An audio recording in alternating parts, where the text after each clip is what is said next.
stabbed himself with a broadhead because he tripped and fell, and he was holding an arrow in his hand, and he lost like 4.5 pints of blood. Took him like 45 minutes to get to the hospital. Had to drive himself. He pulled the arrow out. It almost went through his whole body. Ready for a camera in your face yet? What's that? You ready for a camera in your face yet? Yeah, I'm always ready for camera. Okay, I'm ready. All right. Why don't you give me a quick rundown interview about how your morning's gone so far to get to this point? Well, it's been interesting trips thus far. Flew in yesterday, left my house at 4:45 and flew in from Arizona to St. Louis, ran up to Working Class Bow Hunter, which was about a 3.5-hour drive from the airport. Did a 2-hour plus podcast with them, jumped back in the car, drove to, I don't even remember where it was, somewhere in northern Indiana, and got it. I got there about 10:15. Woke up at 3, realized that I'm actually an hour late to meeting up with Artum, and yeah, so it's been a little bit of a roller coaster. No sleep. I had a bag of jerky yesterday and 1 bottle of water, so we're ready to go. Perfect.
So, if you can see, in my camo at the hospital, for one reason only, to take John in because he shot a doe and we were tracking it.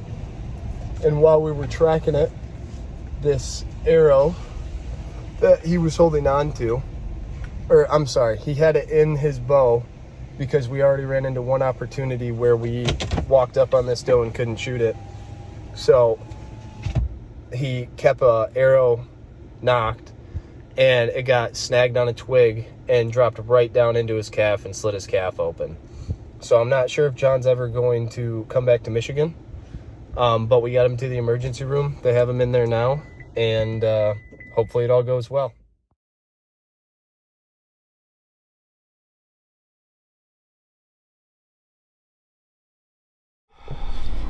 Well,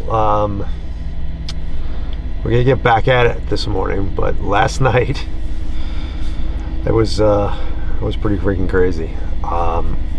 We had just had a conversation with one of Artum's friends, and he was telling us a story about how he stabbed himself with a broadhead because he tripped and fell, and he was holding an arrow in his hand, and he lost like 4.5 pints of blood. Took him like 45 minutes to get to the hospital. Had to drive himself. He pulled the arrow out. It almost went through his whole body. And all this has been was on my mind. I told him a story about when I got stabbed in the leg by my cousin. Unfortunately, it was a stupid mistake, and we had to hike back like 2.5 miles, and I was bleeding out of my thigh. And all this is on my mind, and you know, we get up in a tree stand last night, and this doe kept coming out and was taunting me. I wasn't gonna shoot her. I kept saying, nah, don't shoot her. I had an opportunity to shoot a doe while we were walking in, and I didn't. And anyway, something just like, I was like, all right, I'm gonna shoot this doe. Well, I hit it far back. It was a layup shot, and I messed up the shot.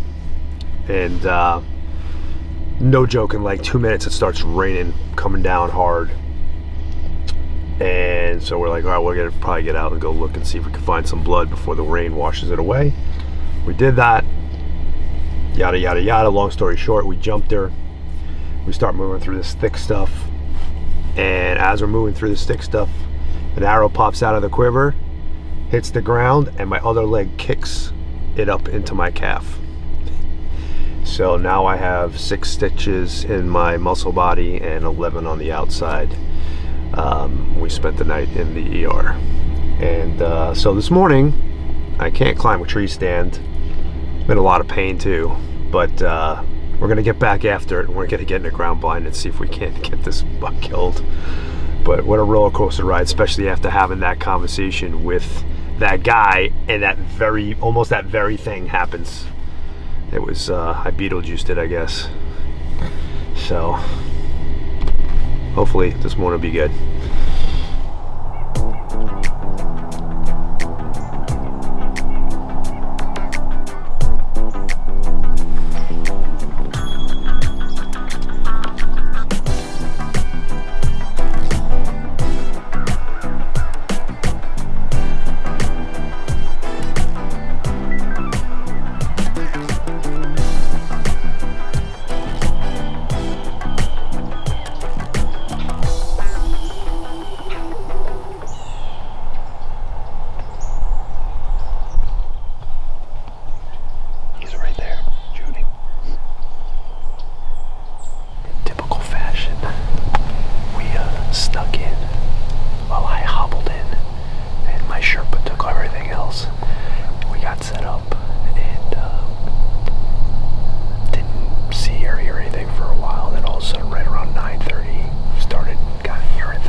been sitting in a ground blind since my accident, and we sat this morning in a ground blind that we were in last night, and had a bunch of deer come through. Probably 8 does, and 3 spikes, and 2 bigger bucks. But the 2 bigger bucks were like 75 yards from us, and I think they were just, every one of them looked at the damn blind. So we're gonna try to brave it and get up a tree tonight. We took the ground blind out of there when we left this morning, and we're gonna get up this tree. So hopefully the leg holds up.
Well, it's the last morning, last crack at it.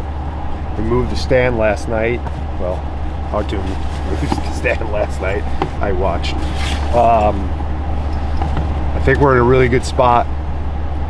It's gonna take it easy getting in there, and I got high hopes. See what happens. Wish us luck.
not 10 yards from where I shot him.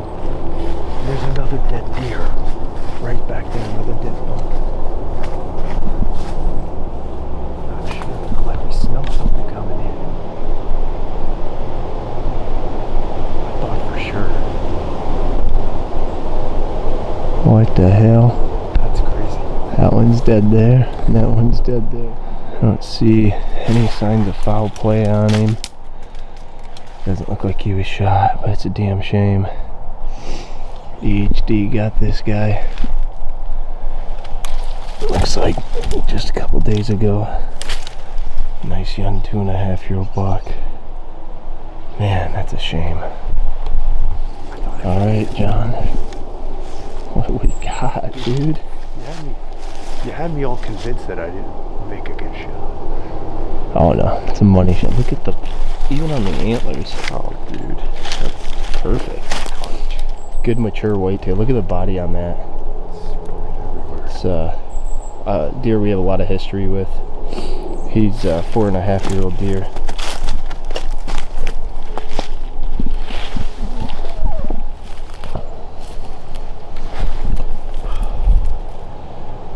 They like their brown tines here, don't they? They all got long brown tines. It's a buck we call the fire buck.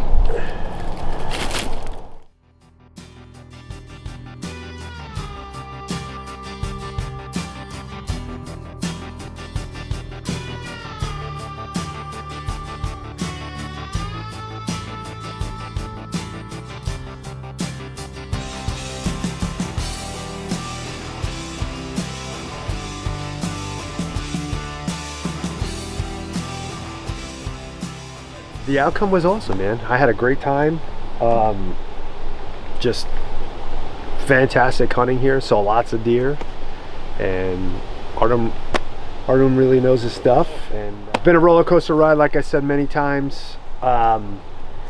Day one, almost shot a smoker at 35 yards. There was just too much brush in the way.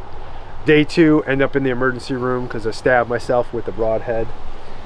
We had to make some adjustments, and we hunted out of ground blinds, which we've seen a lot of deer, just never provided the right opportunity to take a mature buck.